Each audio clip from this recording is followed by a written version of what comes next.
আপনার ফেসবুক প্রোফাইলে রিচ বাড়াতে চান তাহলে অবশ্যই আপনার প্রোফাইলটাকে আপডেট করতে হবে। আপনি সর্বপ্রথম আপনার প্রোফাইলের যে আইকনটা রয়েছে এখানে ক্লিক করবেন। এখানে ক্লিক করার পর আপনি দেখতে পাচ্ছেন এখানে প্রফেশনাল যে ড্যাশবোর্ডটা রয়েছে, আপনার প্রফেশনাল ড্যাশবোর্ডে চলে যাবেন। প্রফেশনাল ড্যাশবোর্ডে যাওয়ার পর আপনি এই যে আইকনটা রয়েছে আপনার প্রোফাইল, আপনি এই আইকনটাতে ক্লিক করবেন। ক্লিক করে দেওয়ার পর আপনি দেখতে পাচ্ছেন এখানে সি অল নামের অপশনটা রয়েছে, আপনি সি অলে ক্লিক করে দিবেন।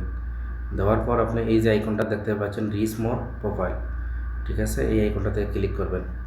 তো এখানে আপনি দেখতে পাচ্ছেন 3টা অপশন রয়েছে।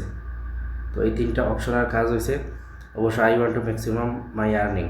তো আপনি অবশ্যই যদি আপনার ফেসবুক প্রোফাইলের রিচ বাড়াতে চান তাহলে সর্বপ্রথম উপরে যে আইকনটা রয়েছে এই আইকনটাতে আপনি ক্লিক করে আপনি এই যে আপডেট নামের যে অপশনটা রয়েছে আপনি অবশ্যই আপনার প্রোফাইলটাকে আপডেট করে দিবেন, ঠিক আছে। তারপর আপনার রিচ অটোমেটিক বাড়তে থাকবে।